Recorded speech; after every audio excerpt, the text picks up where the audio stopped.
sono il sindaco del comune di Cavaillon Veronese, che è un comune molto bello nell'entroterra gardesano. Noi siamo un comune, diciamo, geograficamente molto strategico, siamo vicini al lago di Garda, ma siamo vicini anche all'area del Monte Baldo, alla Val Pulicella e alla Val d'Adige, a circa 25 km da Verona.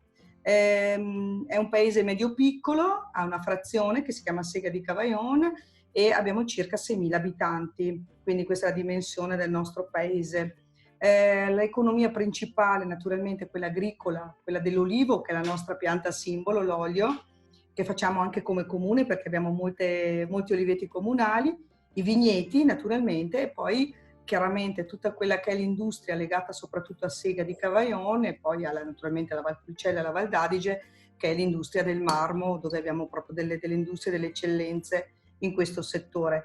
Poi chiaramente c'è tutto un indotto che viene portato dalla parte turistica, cioè dalla nostra vocazione turistica, perché la nostra, diciamo, vicinanza al lago di Garda ci fa godere di questo, diciamo, questa prestigiosa posizione, insomma, geografica, quindi è un territorio molto bello, molto, molto apprezzato, con un alto grado anche di residenzialità, perché ci sono molte, diciamo, famiglie, molte abitazioni, molto, tra virgolette, gettonato come luogo, perché è molto bello. Il comune di Cavaillon Veronese è socio del GAL Baldo Lessinia. Che cosa vi lega? Cioè, ci sono stati dei progetti avviati in precedenza, ci sono dei progetti in corso? Qual è il legame con la nostra struttura?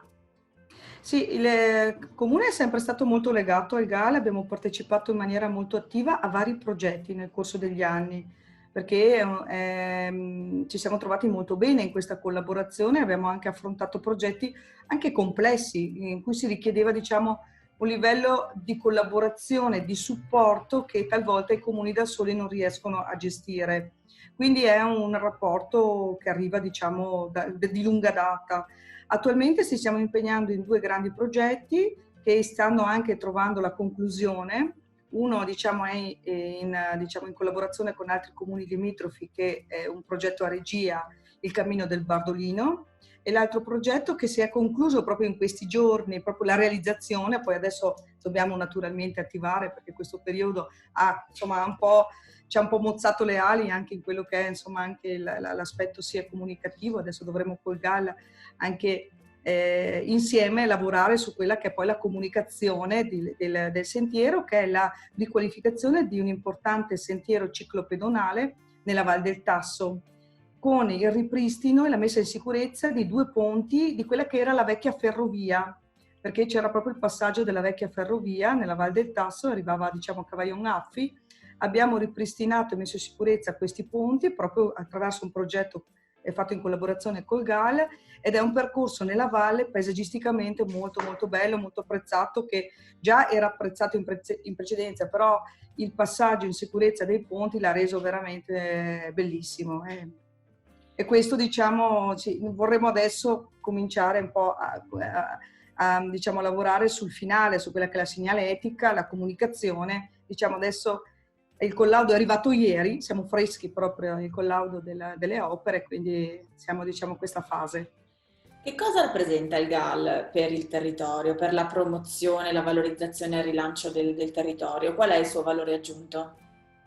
Il valore aggiunto è la prospettiva su larga scala, una prospettiva che arriva da un piccolo comune dell'entroterra gardesano all'Europa, quindi ha una visione che non ha solamente l'aspetto economico, chiaramente il reperimento di fondi, ma è proprio di trovare delle strategie comuni e non solo di un singolo comune, ma anche di lavorare in collaborazione con il territorio, perché crediamo che questo sia anche un po' la forza del GAI, quello di riuscire a fare anche coordinamento e regia tra più comuni, trovare delle strategie comuni, in modo da eliminare forse quello che era in passato, anche quello che anche fisiologicamente ogni comune fa in modo autonomo la propria promozione.